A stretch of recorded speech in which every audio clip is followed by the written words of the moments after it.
এবারে চলে যাচ্ছি ভোটারের ইশতেহারে। লক্ষ্মীপুর থেকে আজ যুক্ত হচ্ছেন তৌহিদুল তারেক।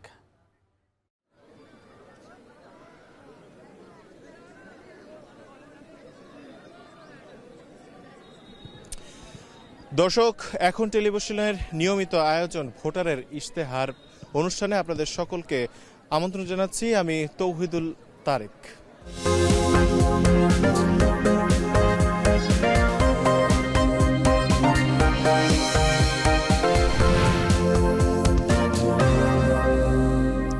দর্শক, ভোটারের ইশতেহারের আজকের বহর পৌঁছে গেছে লক্ষ্মীপুরের এই জেলাতে 4টি আসনে এবার যারা প্রতিদ্বন্দ্বিতা করছেন তারা ভোটারদের দ্বারে দ্বারে যাচ্ছেন, ভোটারদের মন জোগানোর চেষ্টা করছেন।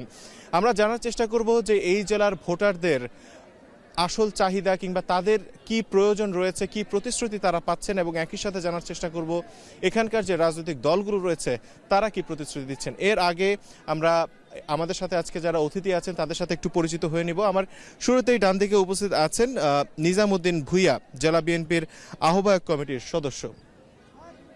আমার বাম পাশে উপস্থিত আছেন অ্যাডভোকেট নজির আহমেদ, জেলা নায়েবে আমির, বাংলাদেশ জামায়াতে ইসলামী লক্ষ্মীপুর জেলা। এবং আমার সর্বডানে উপস্থিত আছেন কামাল হোসেন, প্রেসিডেন্ট সুজন লক্ষ্মীপুর জেলা। এবং আমার সর্ববামে উপস্থিত আছেন আহম মোশতাকুর রহমান, সভাপতি লক্ষ্মীপুর প্রেস ক্লাব। আপনাদের সকলকে স্বাগত জানাচ্ছি। শুরুতেই যদি একটু আমার ডান পাশে যিনি আছেন বিএনপির প্রতিনিধিত্ব করছেন আমাদের আজকের এই অনুষ্ঠানে, নিজামুদ্দিন ভুইয়া, আপনার কাছে একটু জানার চেষ্টা করবে যে লক্ষ্মীপুর জেলার যে ভোটাররা রয়েছে তাদের কাছে আপনারা আসলে কি প্রতিশ্রুতি নিয়ে যাচ্ছেন? আসসালামু আলাইকুম।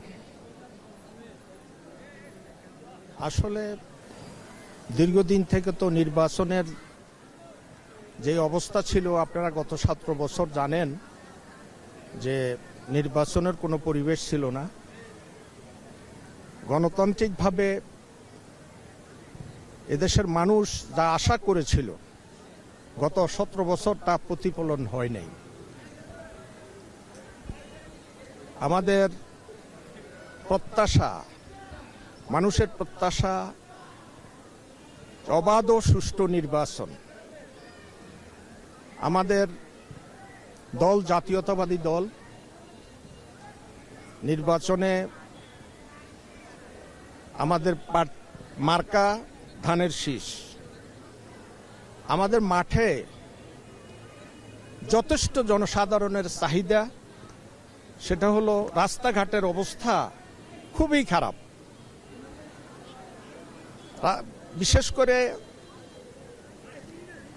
লক্ষ্মীপুর 3 আসনে, একটু আগেও আমি উত্তর জয়পুর থেকে এসেছি গণসংযোগ করে। মানুষের যা প্রত্যাশা সেটা হলো যারা প্রার্থী তাদের কাছে প্রতিশ্রুতি চাচ্ছে যে আমাদের সর্বাগ্রে আমাদের রাস্তা, এত রাস্তা কিভাবে প্রার্থীরা করবে। জিতবে তো অবশ্যই, আপনার হার জিত তো আছেই, এটাই নিয়ম। যদি সুষ্ঠু নির্বাচন হয় তাহলে মানুষের প্রত্যাশা যেটা, সেটা হলো নির্বাচিত যিনি প্রতিনিধি আসবেন উনি গত 17 বছর যা পান নাই। মানুষ মনে করছে, লক্ষ্মীপুরের জনসাধারণ মনে করছে যে আমরা ইনশাআল্লাহ আগামী নির্বাচনে নির্বাচিত প্রতিনিধির কাছে আমাদের প্রত্যাশা পূরণ হবে। জি, নিজামুদ্দিন ভুইয়া, নিশ্চয়ই আপনি রাস্তাঘাটের কথা বলছিলেন যে মানুষের এই চাহিদাটা বর্তমানে ব্যাপক। Amrapali fruit syrup, real magic in every drop. আমরা আবার আসবো আপনার কাছে। এখন একটু জানতে চাইবো অ্যাডভোকেট নজির আহমেদ, আপনার কাছে যে আপনাদের যিনি সহ আলোচক রয়েছেন তিনি বললেন রাস্তাঘাটের কথা, জামায়াতে ইসলামী লক্ষ্মীপুরের মানুষের কাছে কি প্রতিশ্রুতি নিয়ে যাচ্ছে এবং মানুষের কাছে কেমন তারা ফিডব্যাক পাচ্ছে একটু যদি বলেন আমাদের। বিসমিল্লাহির রহমানির রহিম। আমি আজকের আয়োজক এখন টিভির কলাকৌশলী এবং সাংবাদিক বন্ধুদেরকে আমি আমার দল সংগঠন জামায়াতে ইসলামী এবং 11 দলীয় জোটের পক্ষ থেকে আন্তরিক অভিনন্দন জানাই এবং লক্ষ্মীপুরবাসী সহ সারা দেশের আপামর মানুষকে আমরা অভিনন্দন জানাই। এবং একটি উৎসব মুখর পরিবেশের দিকে আগামী নির্বাচন যে 12 তারিখে যে নির্বাচন অনুষ্ঠিত হবে, আমরা ইতিমধ্যে লক্ষ্য করেছি যে উৎসব মুখর একটা পরিবেশ গ্রামে গঞ্জে ভোটের পক্ষে সৃষ্টি হয়েছে। আমরা 19 লক্ষ মানুষের আবাসভূমি লক্ষ্মীপুর এবং বিশাল সম্ভাবনা এখানে আছে। উচ্চ শিক্ষিত থেকে বিভিন্ন ব্যবসায়ী বিত্তশালীদের একটি জনপদ হল লক্ষ্মীপুর, এবং লক্ষ্মীপুরের অতীতের সমৃদ্ধ ইতিহাস আছে এবং সমৃদ্ধ ঐতিহ্য নিয়ে আমরা এখানে বসবাস করি। এখানের মানুষের মধ্যে সৌহার্দ্য সম্পর্ক বিরাজমান। আমরা আশা করি যে একটি সুষ্ঠু, সুন্দর, গণতান্ত্রিক এবং আন্তরিক পরিবেশে আগামী নির্বাচন অনুষ্ঠিত হবে। এখানে আমাদের যে সমস্যাগুলো, সারা দেশের যতগুলো জেলা আছে তার মধ্যে লক্ষ্মীপুর অনেক বঞ্চিত এলাকা।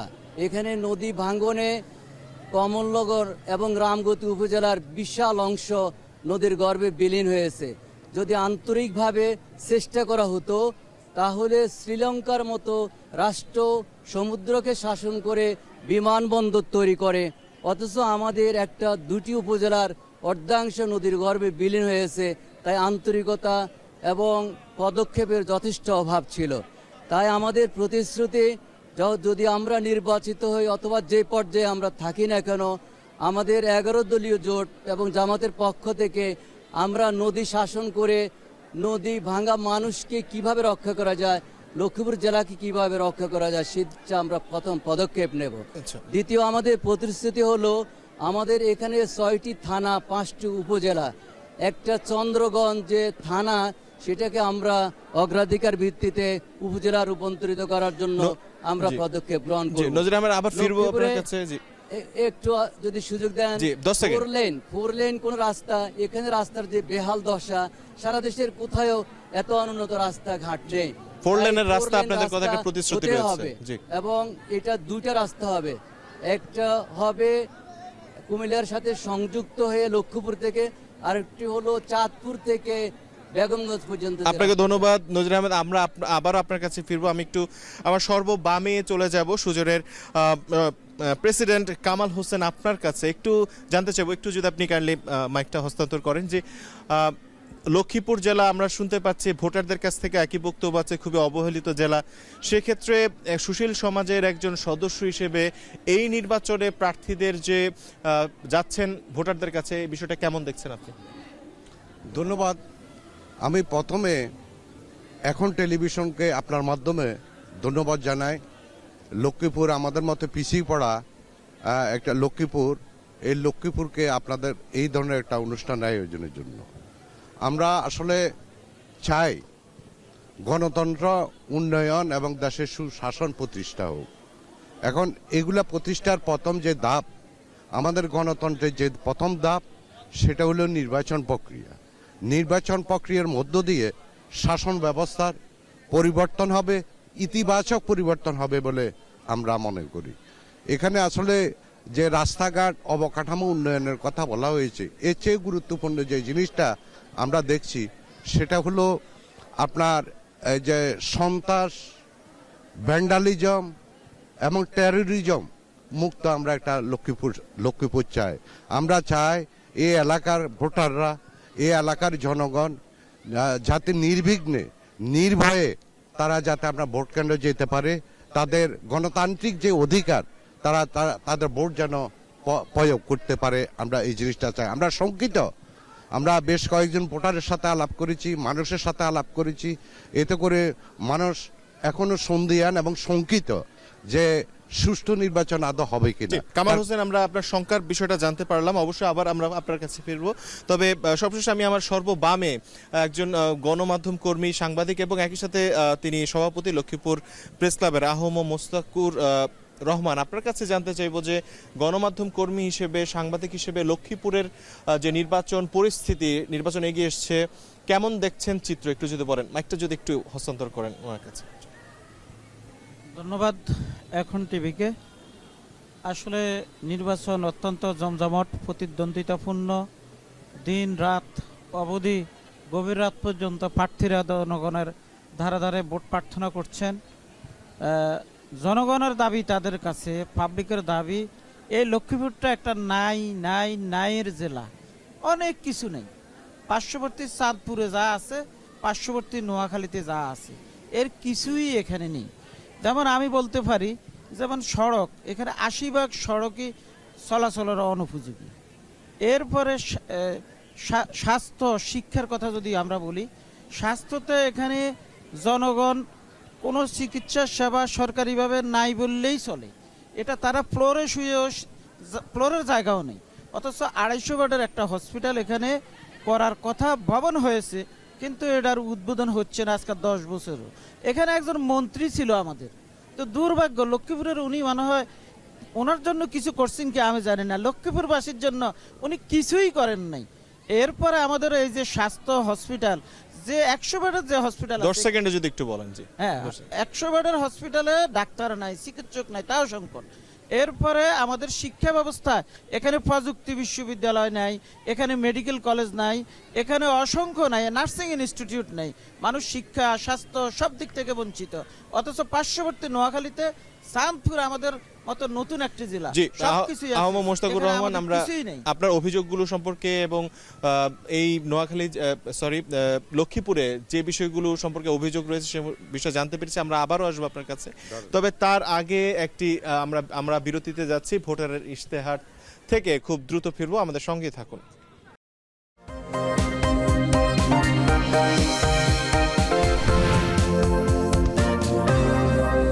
ফিরে এলাম বিরতির পর। দর্শক, অনুষ্ঠানের এই পর্যায়ে আমরা জানার চেষ্টা করব লক্ষ্মীপুরবাসীর অভিযোগ এবং তাদের যে মতামত, তার একটি অংশ আমরা একটু জানার চেষ্টা করব। শুরুতে আমার ডান দিকে যিনি আছেন, একটু আপনি যদি একটু দাঁড়ান, যে একটু যদি বলেন যে লক্ষ্মীপুর সম্পর্কে আসলে যে অভিযোগগুলো আসছে কিংবা যে অভাবগুলোর কথা আসছে, আপনার কোনো প্রশ্ন আছে কিনা আমাদের অতিথিদের কাছে?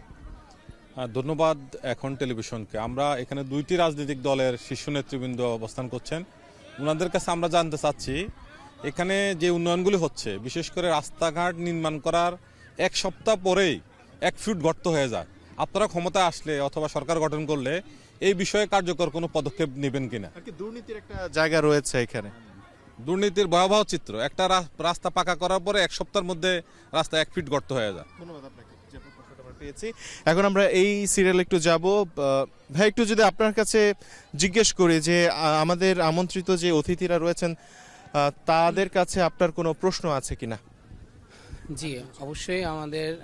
আমার একটা, যেহেতু আমি স্টুডেন্ট, তো আমার একটা প্রশ্ন হচ্ছে যে আমরা লক্ষ্য করি যে আমাদের লক্ষ্মীপুরে অনেক মেধাবী তরুণ ছাত্র সমাজ আছেন যারা খুবই জ্ঞানগর্ভ এবং ভালো ফলাফল করার পরও কাঙ্ক্ষিত শিক্ষা অর্জন করতে লক্ষ্মীপুরে ব্যর্থ হচ্ছেন। এক পর্যায়ে দেখা যাচ্ছে এইচএসসি পরীক্ষা দিয়েই তারা অন্যান্য শহরে পাড়ি জমাতে হয় শিক্ষা অর্জনের জন্য। পরবর্তীতে আমরা মেধাবী তরুণদের অভাবে লক্ষ্মীপুর সমাজটা ভুগছে, যোগ্য নেতৃত্ব হারাচ্ছে। এই জন্য আমার ওনাদের কাছে প্রশ্ন যে উচ্চশিক্ষা অর্জনের জন্য আমাদের যে মানসম্মত ভার্সিটি বা উচ্চ শিক্ষা গ্রহণের প্রতিষ্ঠান প্রয়োজন, সেই প্রতিষ্ঠানের তৈরি করার জন্য ওনারা কীরকম পদক্ষেপ নেবেন, সেই জন্য আমি ওনাদের কাছে এই প্রশ্নটা রাখতে চাচ্ছি। ধন্যবাদ। দর্শক, আমরা 2টি প্রশ্ন পেয়েছি। একটি শিক্ষা প্রতিষ্ঠান সম্পর্কে, এখানকার যে লক্ষ্মীপুরবাসী রয়েছেন, একজন শিক্ষার্থী প্রশ্ন রেখেছেন যে একটি পাবলিক বিশ্ববিদ্যালয় এখানে হবে কিনা, এবং একই সাথে আরেকজন দুর্নীতির প্রতিরোধে এই যারা আছেন রাজনৈতিক দলগুলো তারা কি ব্যবস্থা নেবেন সে বিষয়ে জানতে চেয়েছেন। শুরুতে এই উত্তরটি যদি আমার ডান পাশে যিনি বিএনপির প্রতিনিধিত্ব করছেন তার কাছ থেকে জানতে চাই যে নিজামুদ্দিন ভূঁইয়া, আপনি যদি একটু বলেন যে আপনার সরকার যদি নির্বাচিত হয় এই এলাকায় আপনারা কি ব্যবস্থা গ্রহণ করবেন? ধন্যবাদ। আসলে বাংলাদেশের যে বর্তমান যে পরিস্থিতি, দেখেন আমাদের নীতি নৈতিকতার অভাব আছে। আর যদি বাংলাদেশ জাতীয়তাবাদী দল সরকার গঠন করে, তাহলে যেই দুর্নীতির যে কথা আসছে, যে সরকারে আসুক না কেন, দুর্নীতি যদি মুক্ত না হয় তাহলে বাংলাদেশে শান্তি আসবে না। আমি মনে করি যে তারেক জিয়ার নেতৃত্বে যদি আমরা সরকার গঠন করতে পারি ইনশাআল্লাহ, তাহলে আমরা জিরো টলারেন্সে আপনার বাংলাদেশকে দুর্নীতিমুক্ত করব একটি ইনশাআল্লাহ। শিক্ষা প্রতিষ্ঠান কি হবে কিনা, উচ্চশিক্ষা প্রতিষ্ঠান? হ্যাঁ, উচ্চ শিক্ষা প্রতিষ্ঠান হবে আমাদের অলরেডি সে ব্যাপারে। ধন্যবাদ আপনাকে। আমি একটু আমাদের জামায়াতের প্রতিনিধিত্ব যিনি করছেন অ্যাডভোকেট নজির আহমেদ, আপনার কাছে জানতে চাইবো যে কোনো পরিকল্পনা আছে কিনা। ধন্যবাদ আপনাদেরকে এবং উপস্থাপক এবং আলোচকদেরকে আমি ধন্যবাদ জানাই। বাংলাদেশের মূল সমস্যা হলো দুর্নীতি।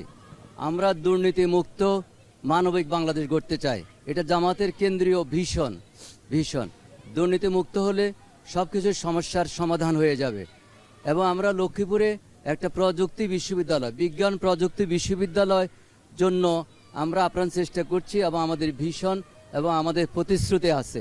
এটার জন্য এটাই কনভেনিয়েন্ট এই প্লেসটা, এবং একটা মেডিকেল কলেজ, যেটা মেডিকেল কলেজ এখানে হবে, এবং একটা ক্যান্সার হসপিটাল আমরা স্বাস্থ্য উন্নয়নের জন্য আমরা একটা ক্যান্সার হসপিটাল দিতে চাই।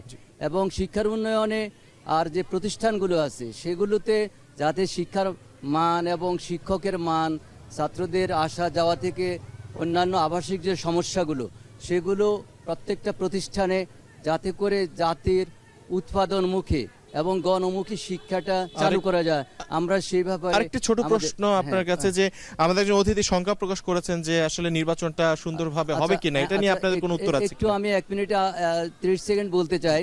অতীতে 3টি দল যে সরকার গঠন করে 54 বছর পর্যন্ত শাসন করেছে বাংলাদেশকে, কিন্তু কোনো দুর্নীতি মুক্ত করতে পারেনি, বরং সেটা ক্রমান্বয়ে তার মাত্রাটা বেড়েছে। আমরা বিশেষ করে জাতীয় ঐক্যবদ্ধ হয়েছে এবং জামাত ইসলামের নেতৃত্বে যে 11 দলীয় জোট, যদি আগামী দিনে জাতি যদি আমাদেরকে নির্বাচিত করে, তাহলে আমরা নতুন উদ্দীপনার, মানুষের আশা আকাঙ্ক্ষার বাংলাদেশ আমরা গড়তে পারবো।